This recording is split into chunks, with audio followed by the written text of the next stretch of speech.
Bom dia. Vamos dirigir a Deus uma oração para começarmos o nosso culto nessa manhã.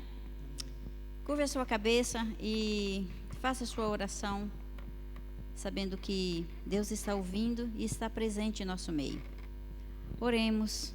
Senhor, muito obrigada, Deus, por esse dia que o Senhor nos dá, esse dia que é dedicado ao Senhor, esse dia que o Senhor nos chama para estarmos junto contigo, cultuando ao Senhor, nos entregando a Ti, deixando que o Senhor faça de nós aquilo que o Senhor deseja fazer, e que assim seja, Pai, com cada um de nós que estamos aqui e aqueles que estão a nos ouvir pelas redes sociais também.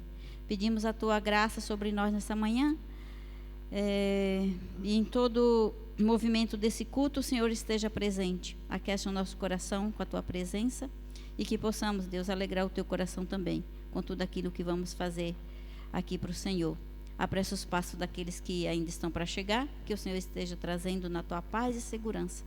Enche o nosso coração da Tua paz e da Tua alegria. Assim pedimos e entregamos esse culto nas Tuas mãos, em nome de Jesus. Amém. A palavra de Deus diz assim: eu sempre darei graças a Deus, o Senhor. O seu louvor estará nos meus lábios o dia inteiro.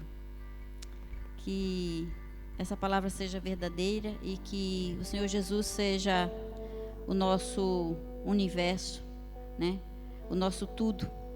Que não tenhamos falta de nada, porque Jesus é aquele que preenche todas as nossas faltas, que possamos reconhecer isso e declarar para Ele que Ele é o nosso universo, que Ele é o nosso tudo a cada dia. Amém? Essa música é em espanhol e eu quero convidar a igreja para se colocar de pé, para a gente estar louvando ao Senhor.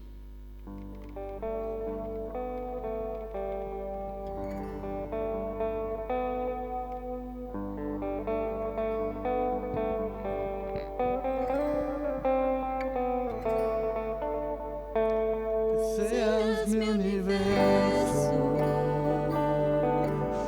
quiero darte solo un rato de mi tiempo, quiero separar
Pode se sentar. O Senhor Deus olha do céu e vê toda a humanidade. Que privilégio, né? Ter um Deus tão poderoso que se inclina dos céus para olhar para cada um de nós.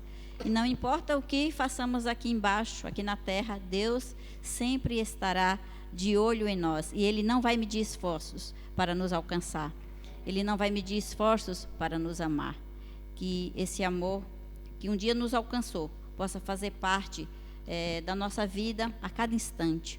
E que nós possamos sempre estarmos atentos, né?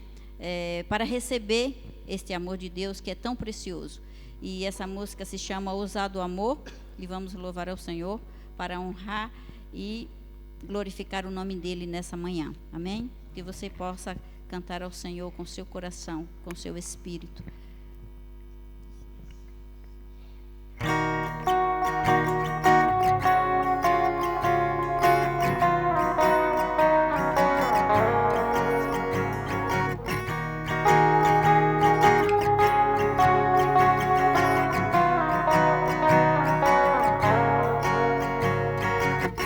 Antes de eu falar, tu cantava sobre mim. Tu tens sido tão, tão bom pra mim. Antes de eu respirar, sopraste tua vida em mim.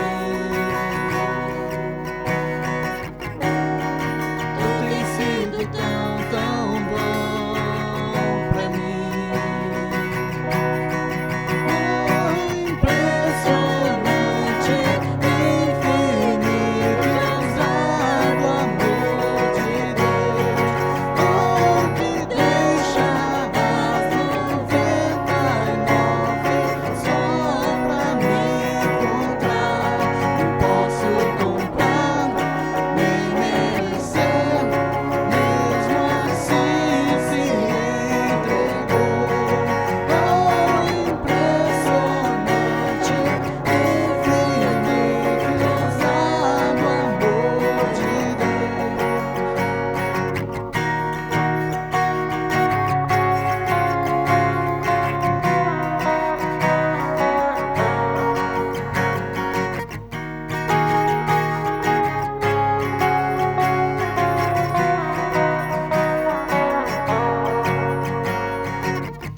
Senhor fica em volta daqueles que o temem e os protege do perigo.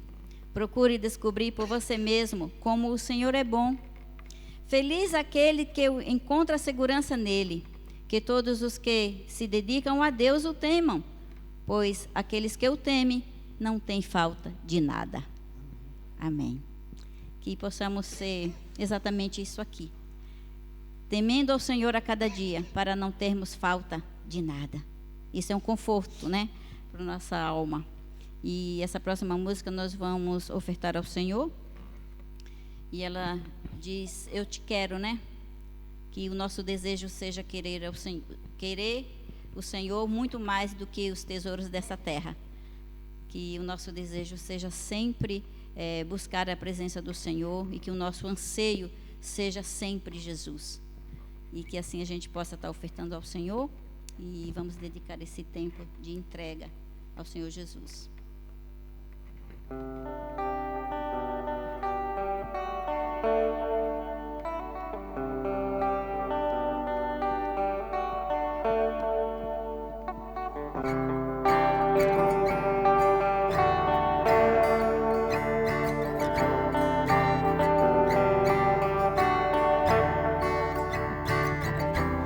Eu te quero mais do que o ouro.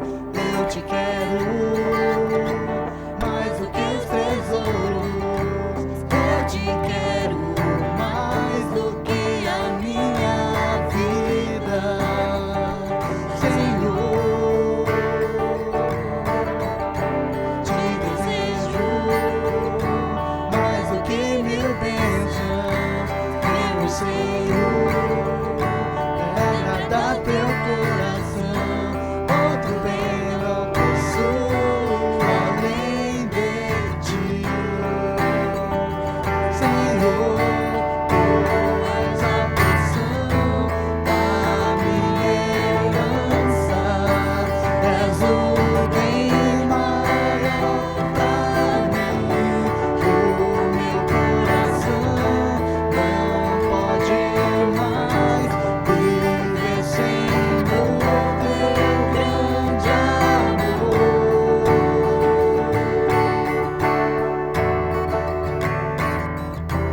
Eu te quero mais do que o ouro.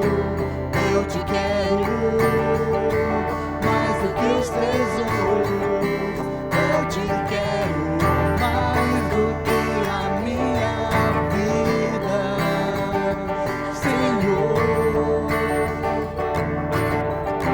Te desejo mais do que mil bênçãos. Meu Senhor, é agradar teu coração. Outro bem não possuo além de ti, Senhor.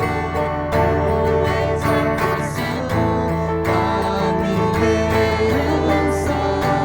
És o bem maior pra mim. O meu coração não pode mais viver sem o teu grande amor. Tu és a porção da minha herança. És o bem maior pra mim. O meu coração não pode mais viver sem o teu grande amor.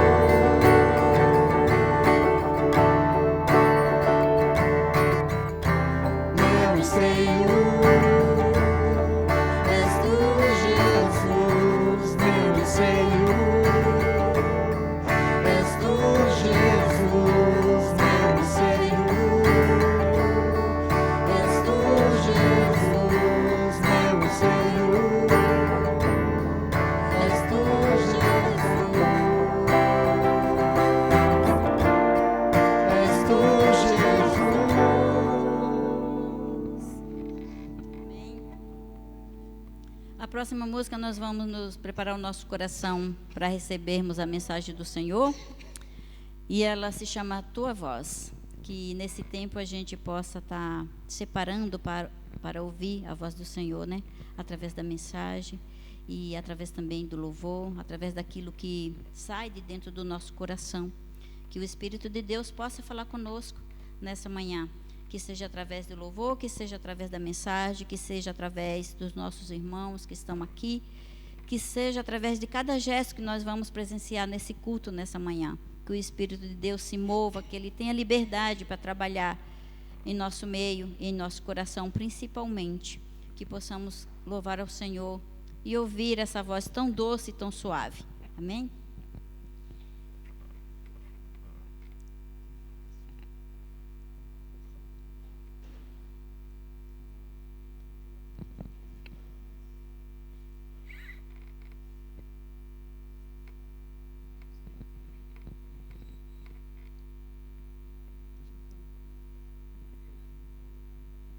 Que a voz do Senhor seja o nosso melhor alimento para este dia. E que a voz do Senhor possa nos ajudar a escolhermos o melhor caminho.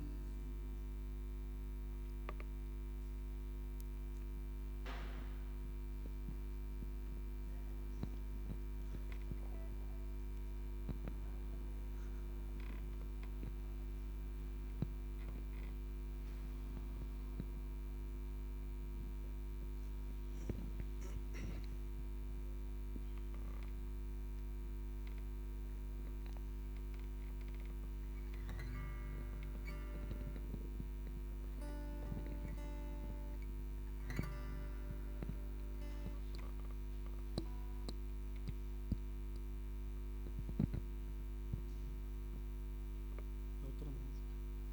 A tua voz. A outra música. Tua voz.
Muito obrigada, Deus, por esse tempo de estarmos aqui na Tua presença. Obrigada, Deus, porque agora nós preparamos o nosso coração, Senhor, para ouvir a Tua palavra. Queremos, Senhor, ouvir a Tua voz. Queremos, Pai, que o Senhor fale conosco, Pai, no nosso íntimo, no nosso interior. Que o Senhor, Deus, esteja olhando, Deus, para dentro de nós e preenchendo, Senhor, todo o nosso vazio com a Tua presença, todo o nosso vazio, Pai, com Teu Santo Espírito, que não haja, Pai, nenhum outro lugar, Senhor, ocupado por outras coisas a não ser o Senhor. Que Tua presença em nós, Deus, seja o suficiente para vencermos, Senhor, as dificuldades do nosso dia a dia, desse tempo que estamos vivendo também. Que o Senhor, Pai, seja suficientemente em nós. E assim, Deus, também nós queremos consagrar as ofertas ao Senhor, consagrar os dízimos e pedir as bênçãos, Senhor, sobre a vida dos Teus servos que ofertam, que dizimam na Tua casa. Assim consagramos tudo nas Tuas mãos. Consagramos também, Senhor, a vida do Caio, que vai trazer a Tua palavra. Que o Senhor seja com ele, Pai. Dê autoridade, dê força e poder. Que o Senhor esconda ele atrás da cruz de Jesus e que o Teu Espírito Santo o mova naquilo que ele estudou, naquilo que ele separou e naquilo que ele preparou, Deus, para nos trazer nessa manhã como alimento da Tua palavra. Abre o nosso coração, o nosso entendimento, que, Deus, o nosso sentido possa estar atento para ouvir aquilo que o Senhor tem para nós. Assim nós oramos e Te agradecemos por Tua presença aqui, em nome de Jesus. Amém. Amém.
Amém.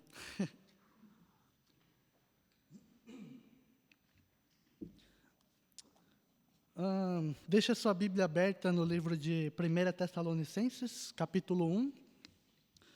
Hoje nós vamos meditar acerca das boas novas, a boa notícia do Evangelho de Cristo.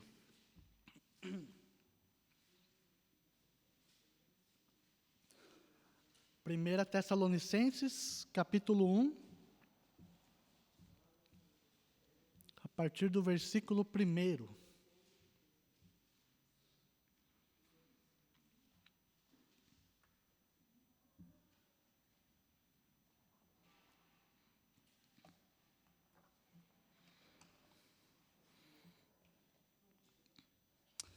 Diz assim a palavra de Deus: Paulo, Silvano e Timóteo, a igreja dos Tessalonicenses, em Deus Pai e no Senhor Jesus Cristo.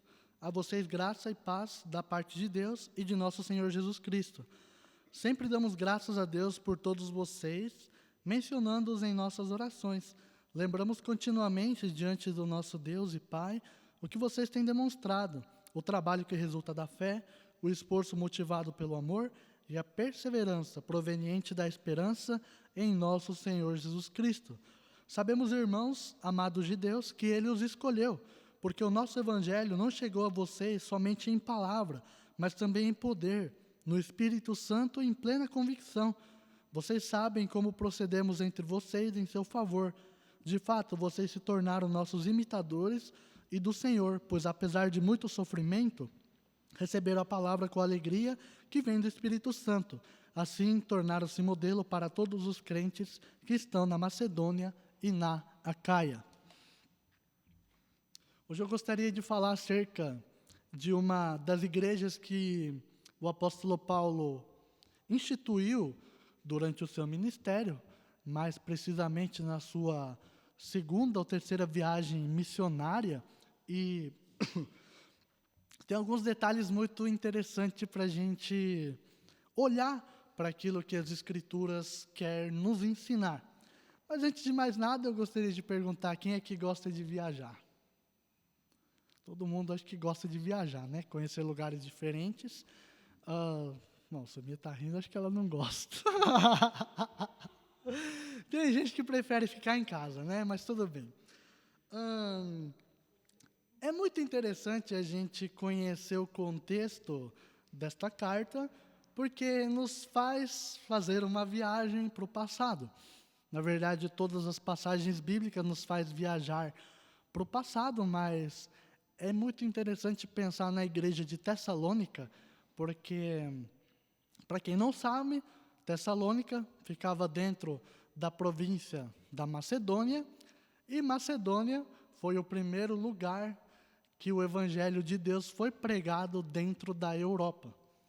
E se a gente for pensar, historicamente falando, nós como brasileiros ou paraguaios, a nossa história começa na Europa, né? Mas o Brasil era habitado por índios. Tudo bem, mas nós não seríamos civilização como somos hoje se não fosse a vinda dos europeus até o território brasileiro. Todos conhecem. No Paraguai eu não posso afirmar com toda certeza, porque eu não estudei muito a história do Paraguai, mas no Brasil, sim, nós podemos afirmar que a nossa vida começa através da história da Europa. E é interessante que aqui nós, olhando para a vida da igreja dos Tessalonicenses, é uma das primeiras igrejas a serem instituídas dentro do continente europeu. E antes da gente poder meditar acerca daquilo que o apóstolo Paulo está querendo dizer a esse povo, vamos dar uma viajada no livro de Atos para a gente conhecer um pouco da história desta igreja. Atos, no capítulo 17.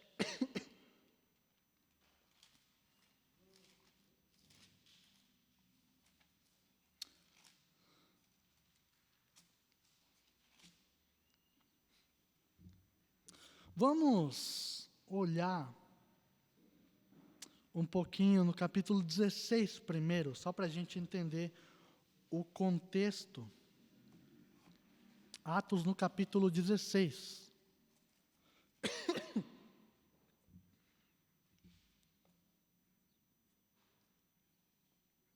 A partir do versículo 6, que diz assim: Paulo e seus companheiros viajaram pela região da Frígia e da Galácia, tendo sido impedidos pelo Espírito Santo de pregar a palavra na província da Ásia. Quando chegaram à fronteira da Mísia, tentaram entrar em Betínia, mas o Espírito de Jesus os impediu. Então contornaram a Mísia e desceram em Troade. Durante a noite, Paulo teve uma visão, na qual um homem na Macedônia estava em pé. Ele suplicava: passe a Macedônia e ajude-nos. Depois que Paulo teve essa visão, preparamos-nos imediatamente para partir para a Macedônia, concluindo que Deus nos tinha chamado para lhes pregar o Evangelho. Então aqui nós temos uma intenção de Paulo e seus cooperadores a voltarem na província da Ásia para visitar as igrejas que eles tinham instituído. E é interessante que nós vemos em toda a história Deus fazendo aquilo que era o seu propósito aqui na Terra.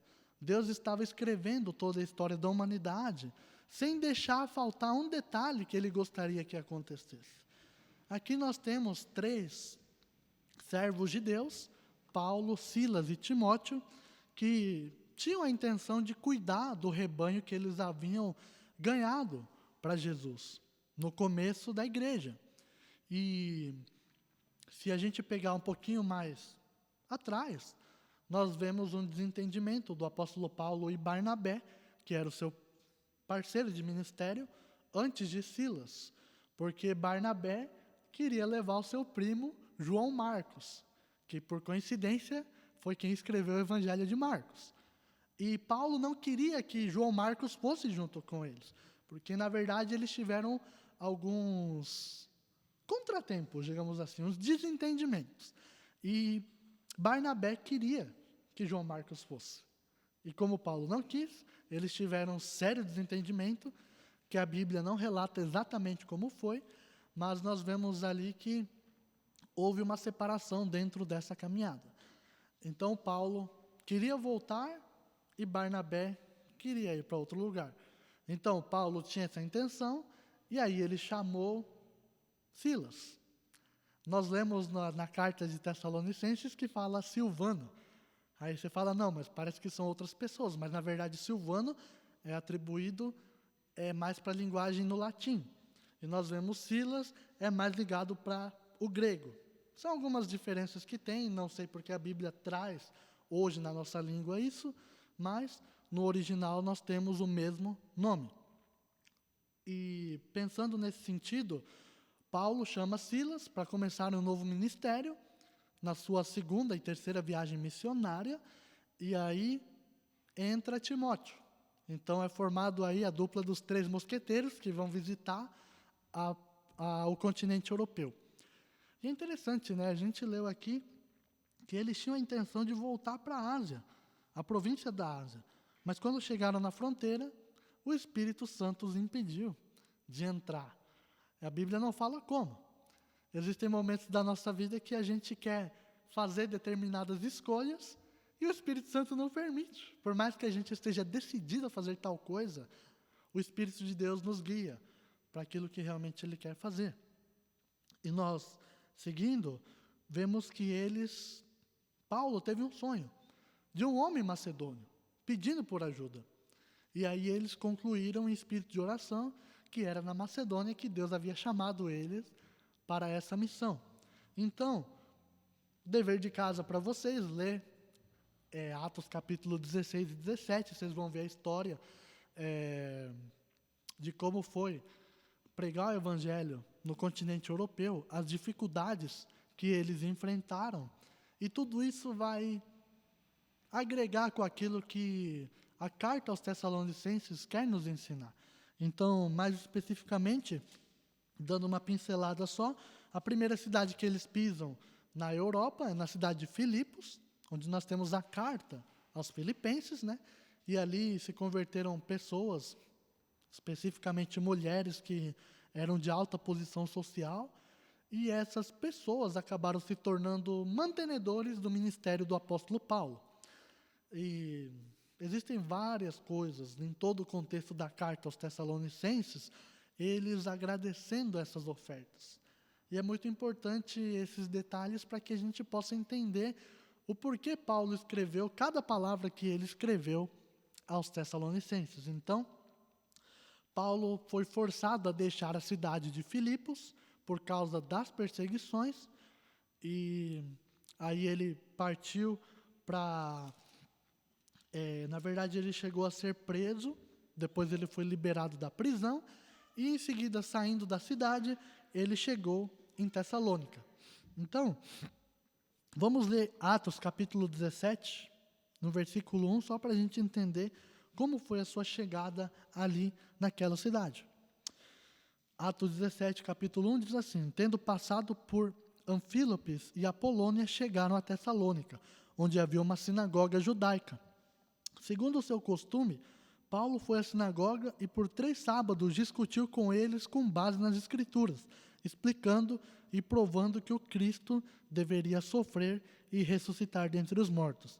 E dizia: este Jesus que lhes proclamo é o Cristo.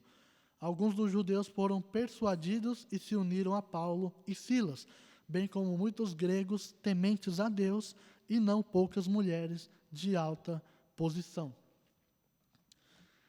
O primeiro contato que Paulo teve à cidade de Tessalônica foi com judeus. Foi dentro de uma sinagoga. Sinagoga, para quem não sabe, era um local que substituía o templo da religião judaica. Porque, na verdade, o culto, a adoração, os sacrifícios, todas aquelas coisas eram feitas no templo. E o templo foi destruído pelo rei Nabucodonosor. Só ler o Velho Testamento, eu vou voltar muito na história, não vou pegar esses detalhes, mas enfim.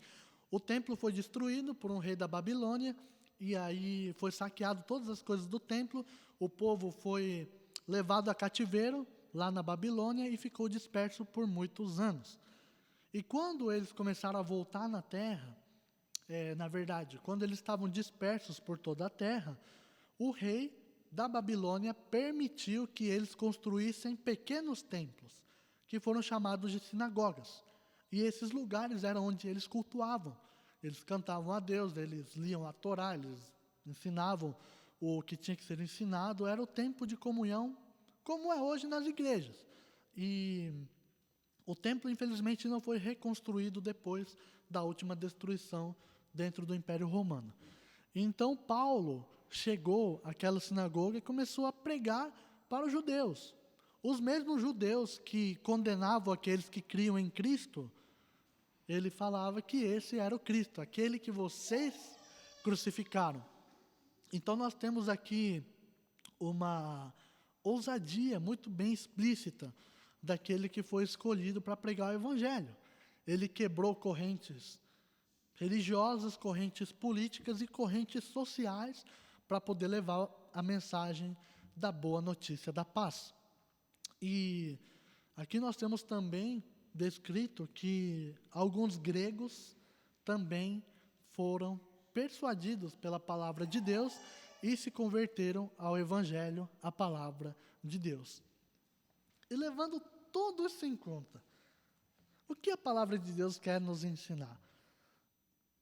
Se nós pegarmos para estudar a Bíblia, quando nós estudamos cada pedaço, é muito interessante a gente ver todo o contexto, não somente aquilo que o texto está dizendo, para que a gente possa ver realmente mais aprofundadamente aquilo que a palavra de Deus quer nos ensinar. Então vamos voltar lá para o nosso texto principal, em Tessalonicenses, e gostaria de falar acerca daquilo que eles puderam experimentar. Paulo está dizendo no versículo 2, sempre damos graças a Deus por todos vocês, mencionando-os em nossas orações. Lembramos continuamente, diante de nosso Deus e Pai, o que vocês têm demonstrado, o trabalho que resulta da fé, o esforço motivado pelo amor e a perseverança proveniente da esperança em nosso Senhor Jesus Cristo. Paulo está lembrando com muita alegria em suas orações acerca dos irmãos tessalonicenses, porque Paulo se viu naquela igreja. Paulo viu parte da sua vida sendo manifesta ali naquela igreja. Por quê? Porque Paulo, quando se converteu ao Evangelho, quando ele conheceu a Cristo e passou a ser servo de Cristo, ele passou a ser perseguido também em nome de Cristo. Para quem não sabe, o apóstolo Paulo, ele era perseguidor da igreja. Paulo matava cristãos por professar a sua fé em Jesus Cristo. E quando ele passou a crer em Jesus Cristo, ele passou de perseguidor para um perseguido. Então Paulo foi preso, Paulo foi açoitado, Paulo foi cuspido, Paulo foi apedrejado, Paulo sofreu naufrágios, Paulo foi picado por cobras. Paulo passou por todo tipo de sofrimento, por todo tipo de perseguição. E mesmo assim, Paulo se alegrou na palavra viva, que era o próprio Jesus Cristo.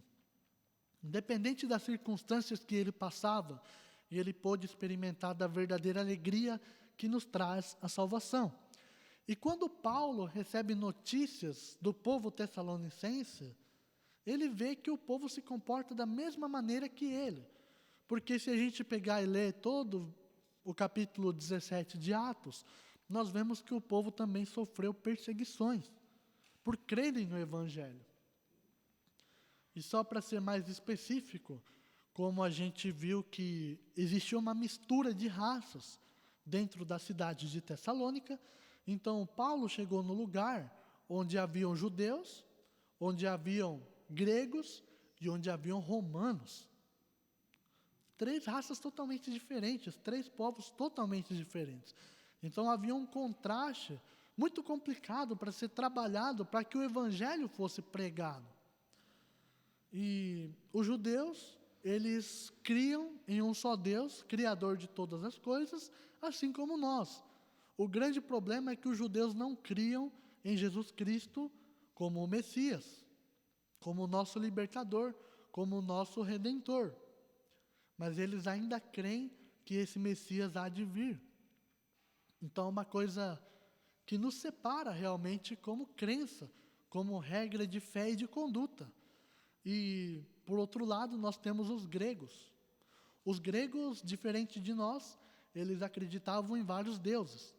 Todo mundo aqui acho que já ouviu falar na mitologia grega, né, onde tem os deuses lá, Poseidon, Hades, outro deus, não vou lembrar o nome dos deuses aí, mas para cada coisa, a Afrodite, né, a deusa da fertilidade, todas essas coisas, mas para cada ocasião existe um Deus, né?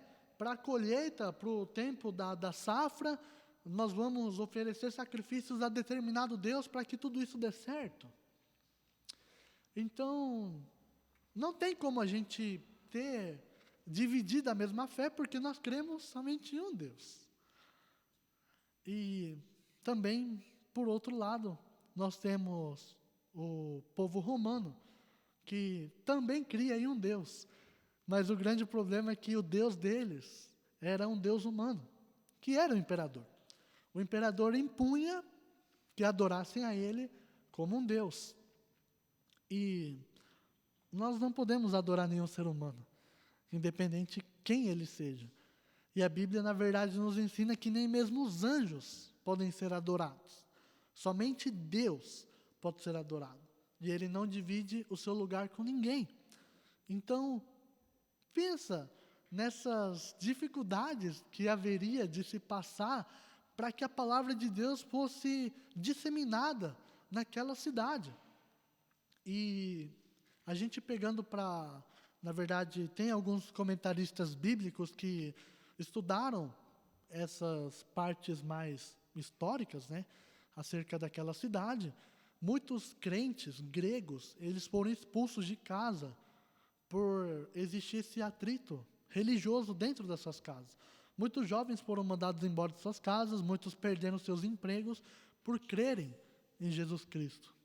E sem falar nas autoridades romanas, que era, infelizmente, uma imposição muito séria.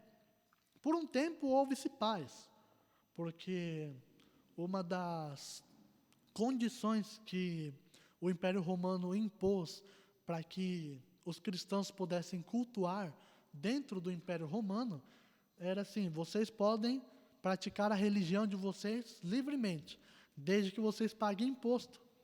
Por isso o Império Romano foi o império mais poderoso de toda a história, porque eles souberam usar da diplomacia em cima de toda a questão cultural e de toda a questão religiosa. E por muito tempo isso passou a predominar dentro da civilização ali na Europa. Mas infelizmente houve um tempo que nem houve mais essa tolerância em poder se cultuar ao Deus vivo que nós cremos. Então, quando o apóstolo Paulo recebeu as notícias de Timóteo, porque Paulo teve que sair forçadamente de Tessalônica, e ele foi para uma cidade chamada Bereia, e aí ele foi para outras cidades, enfim. E quando ele continuava a sua viagem missionária, foi Timóteo quem foi até ele para prestar contas acerca daquela igreja. E nós temos aqui um carinho muito grande do apóstolo Paulo em relação à igreja de Tessalônica, porque eles suportaram todas essas dificuldades com fé, com amor, com perseverança.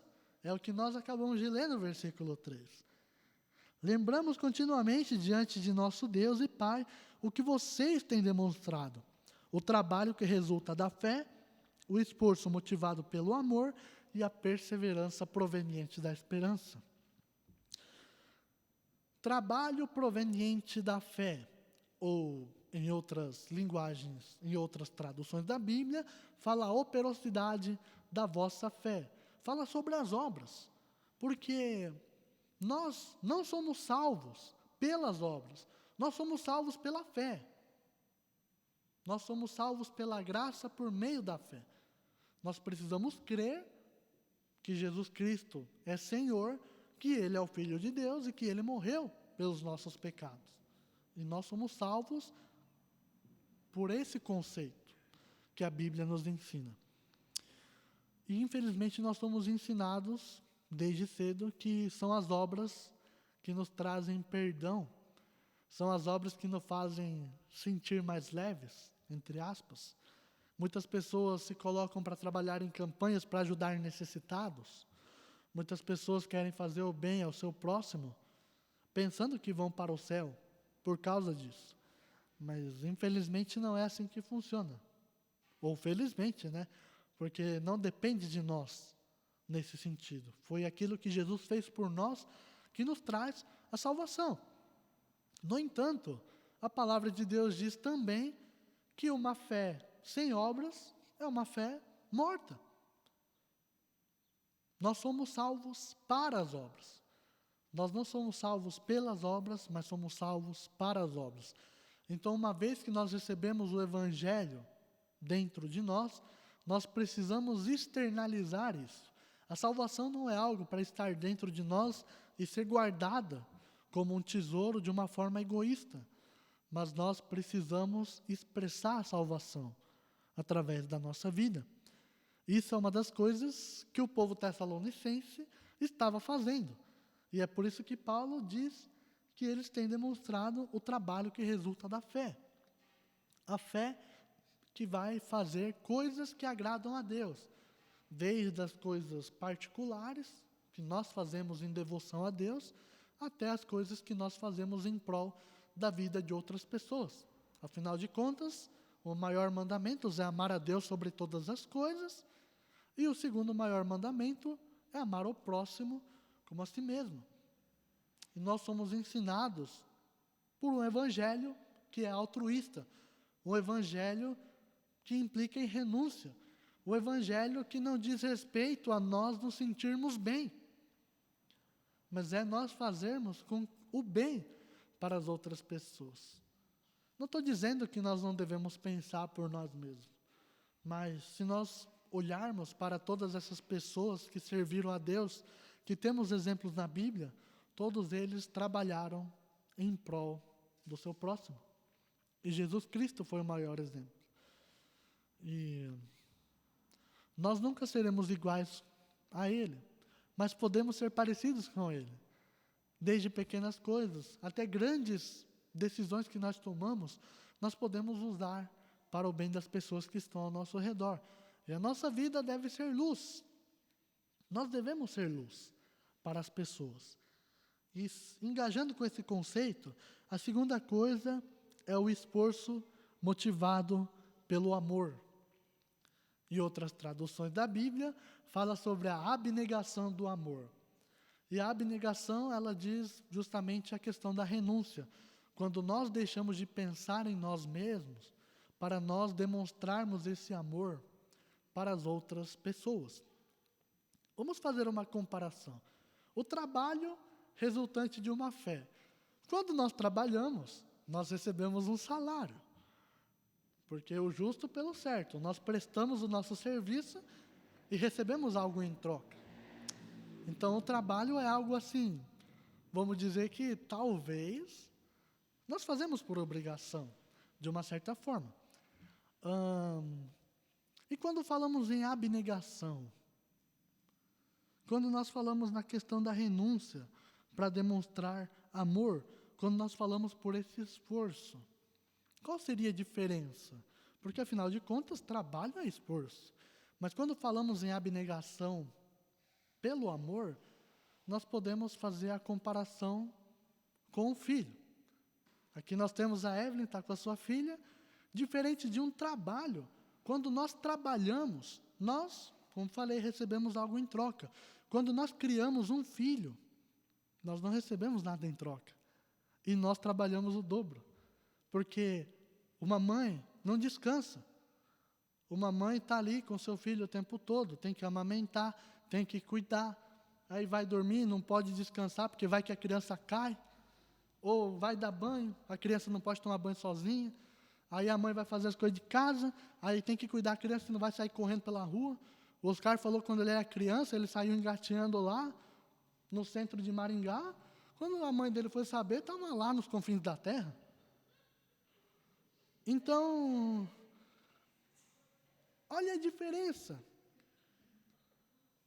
E trazendo esse contraste para a nossa vida como cristãos, quando nós falamos de amor, é justamente isso.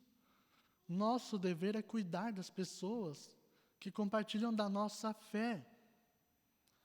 Nós pensamos que isso é trabalho só do pastor, porque o pastor, ele cuida do rebanho, mas Jesus chamou a todos para cuidar das suas ovelhas.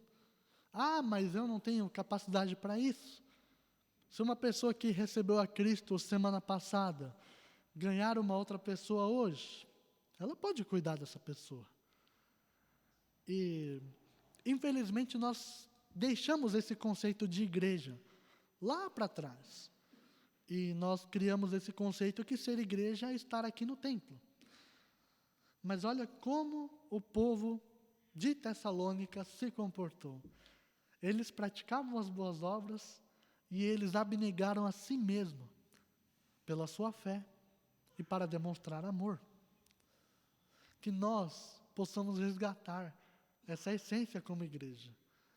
E é interessante que os comentaristas bíblicos chamam isso de... como eles falam? Falam sobre uma experiência da igreja primitiva. Porque infelizmente ficou lá atrás. Mas a igreja não mudou. A igreja deveria ser a mesma. Deus, ele tem a sua igreja da mesma forma como no passado. E por que nós somos diferentes? Infelizmente, nós somos tomados pelo egoísmo. Nós somos tomados pela vaidade. E fazemos as coisas simplesmente para nos agradar. E isso faz com que a gente não avance na nossa caminhada com Cristo.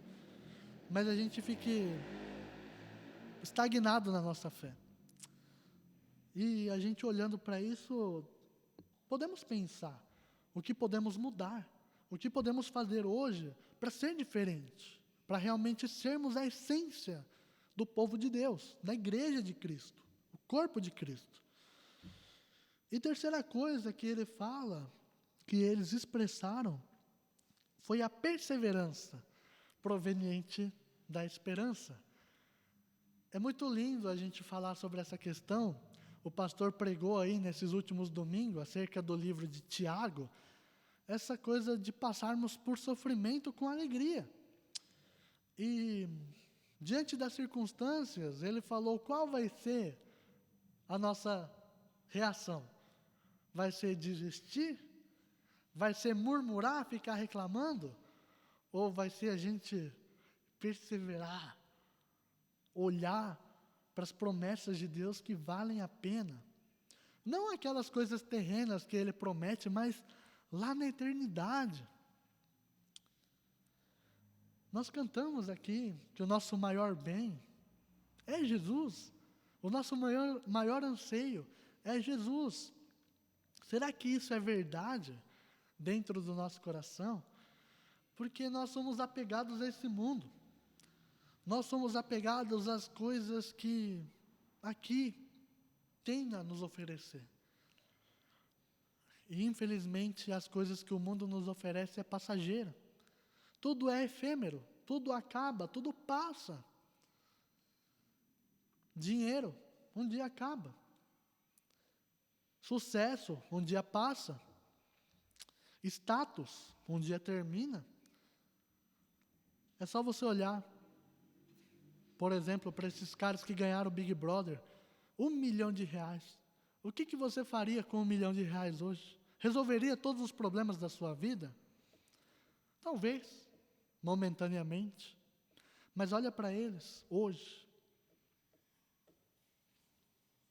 Jogadores de futebol, muito famosos do passado, ganharam muito dinheiro. E como estão hoje?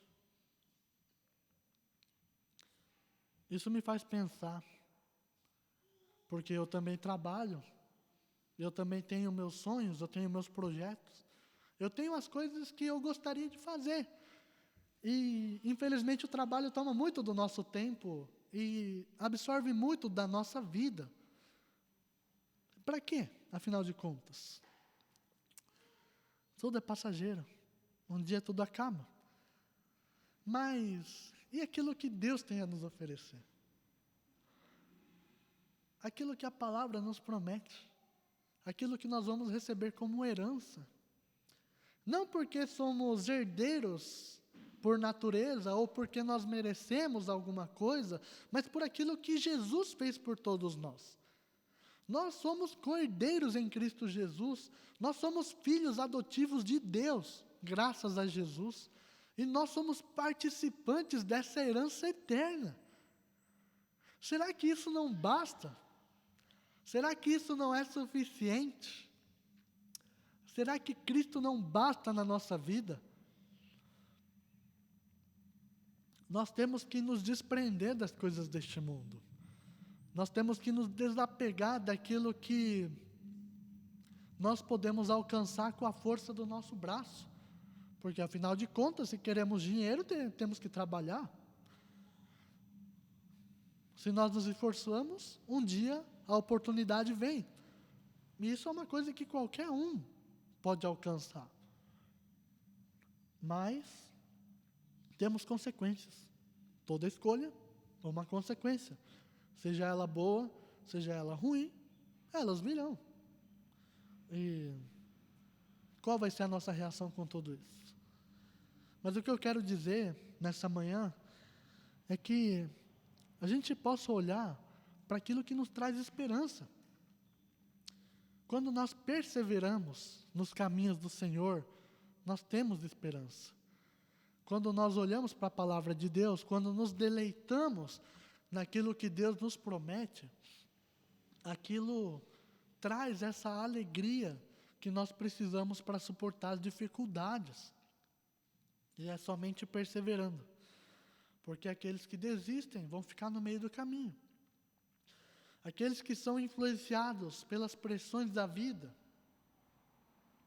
não vão receber aquilo que Deus promete no final. Nós vimos semana passada. É aquele que perseverar será salvo. É aquele que chegar no final da carreira receberá a coroa da vida. Na corrida deste mundo é quem chega em primeiro, mas na corrida celestial, na maratona de Cristo, não importa se você chegou primeiro ou se você chegou último. O importante é você atravessar a linha de chegada. É você chegar tudo estrupiado, arrebentado, faltando pedaço. Mas você falar, combati o bom combate, terminei a carreira e guardei a fé. É a gente poder, mesmo com os nossos problemas, mesmo com as nossas dificuldades, é a gente permanecer, é a gente perseverar, com os nossos olhos fitos ao autor e o consumador da nossa fé, Jesus Cristo.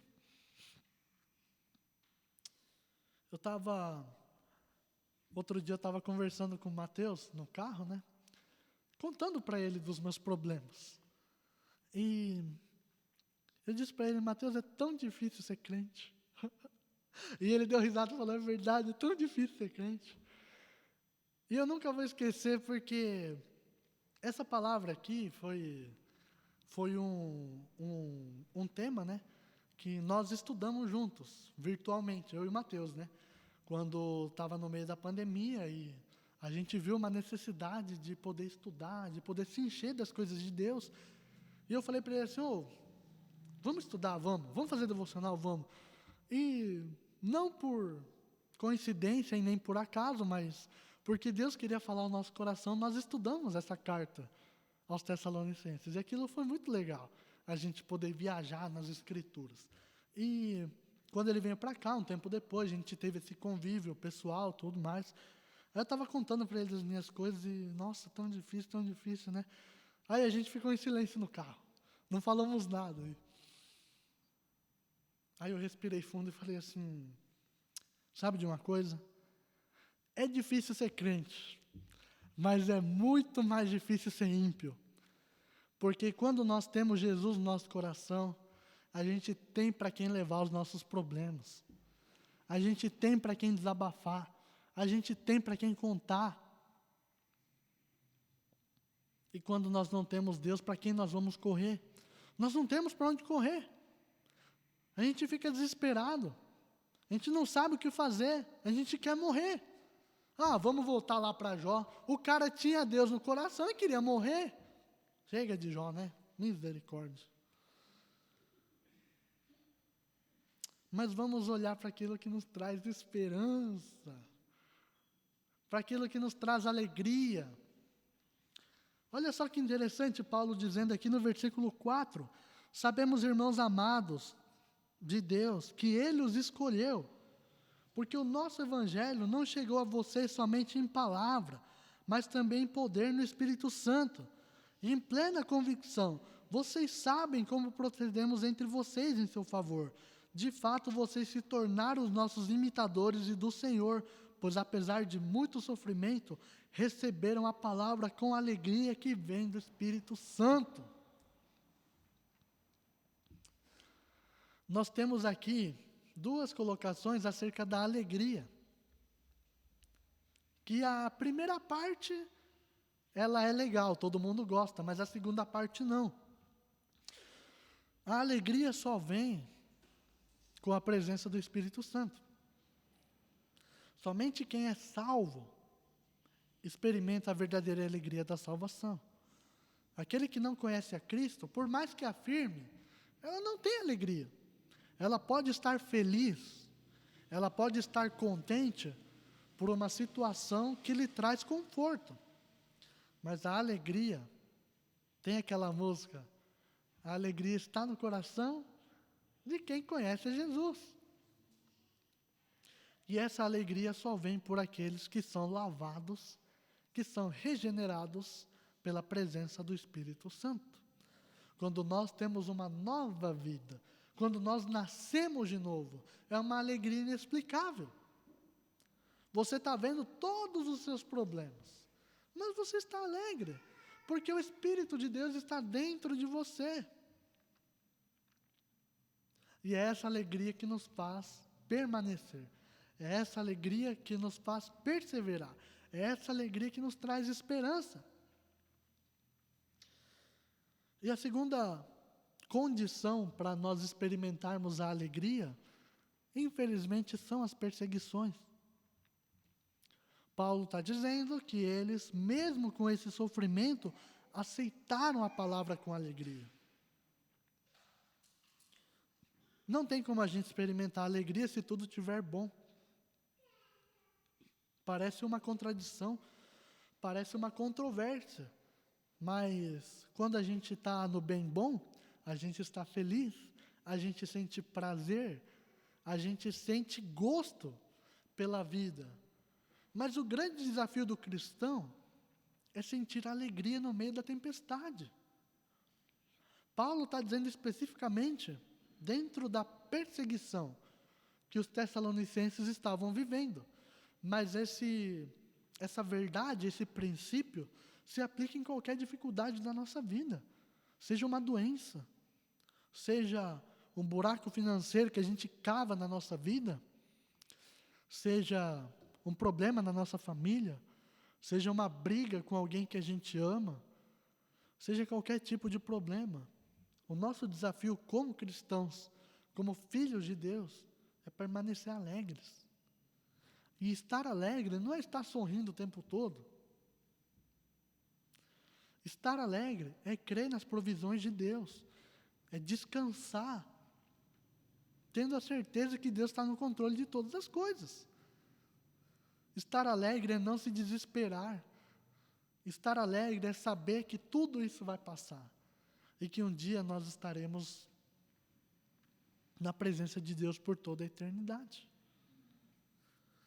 Nós, como cristãos, permanecemos porque, quando recebemos a Cristo no nosso coração, nós entendemos que essa recompensa, ela é maior do que todo o sofrimento que nós temos. Nada se compara. o sofrimento que nós temos em relação àquilo que nós vamos receber. E é isso que nós precisamos entender, é isso que nós precisamos colocar, guardar no nosso coração, para a gente poder enfrentar as dificuldades da nossa vida. Que eu e você possamos olhar para aquilo que Deus falou ao coração dos Tessalonicenses e a gente possa aplicar na nossa vida. A gente possa olhar o que eu posso fazer para poder experimentar disso. Ele está dizendo que o Evangelho não chegou somente em palavra, porque nós temos isso daqui.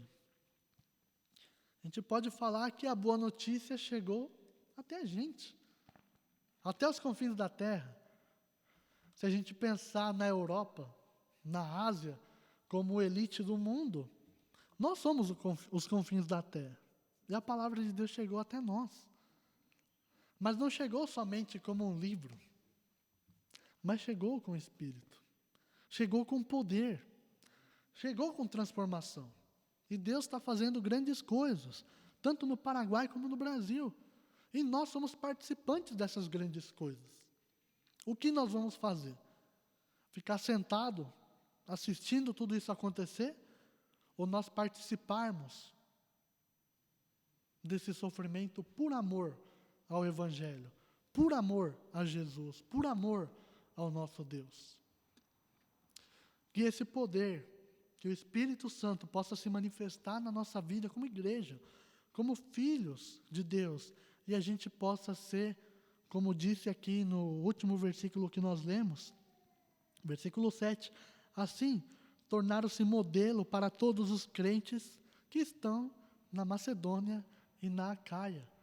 Macedônia era toda a província. Vocês imaginam um dia falarem, Jesus falar para nós, a igreja de Amambai foi exemplo para todo o concílio Niquei. A igreja de Amambai foi exemplo para todo o Paraguai.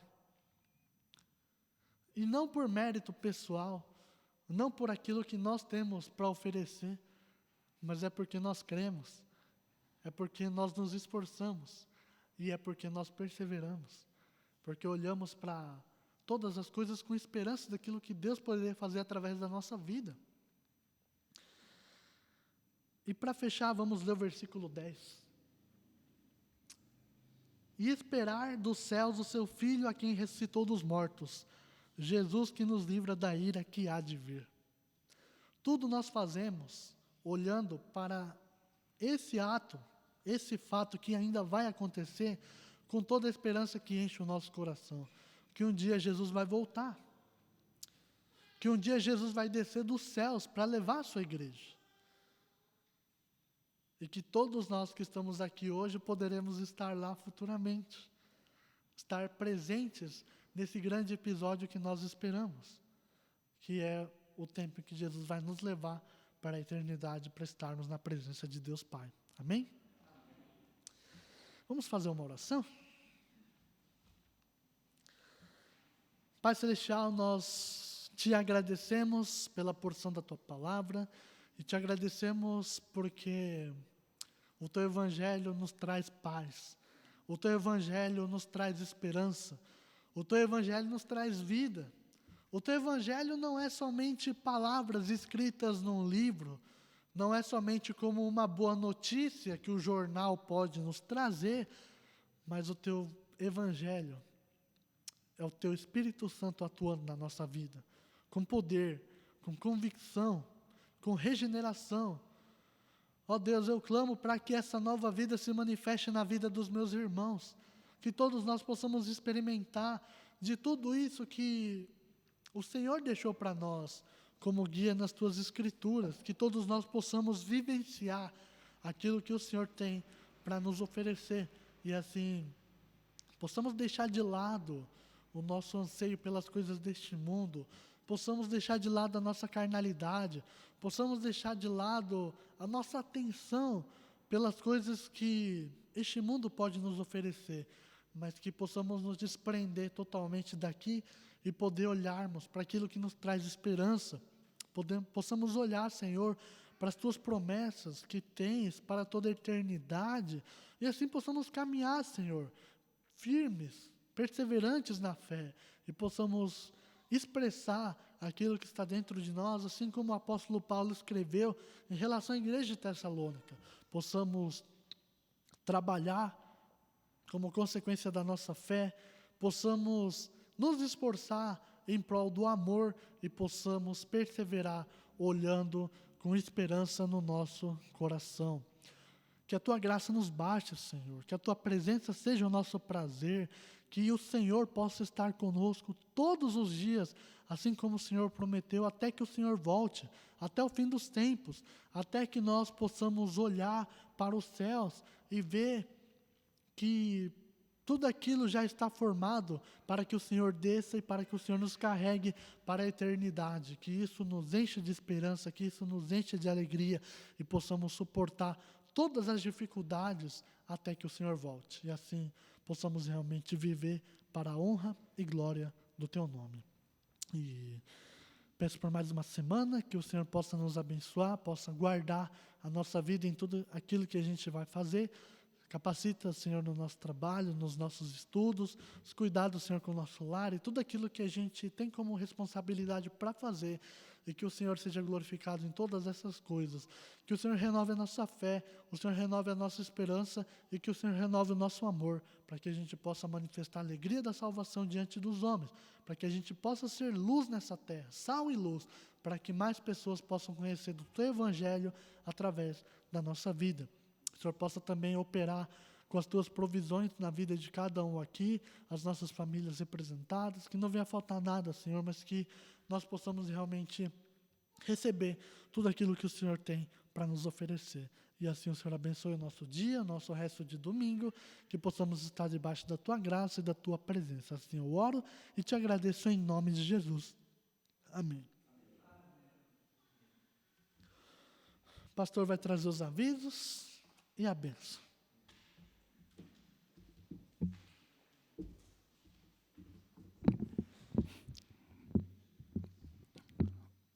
Oramos. Que a graça do nosso Senhor Jesus Cristo, o grande amor do Pai, e a comunhão e a consolação do Espírito Santo esteja com você hoje e sempre. Amém e amém.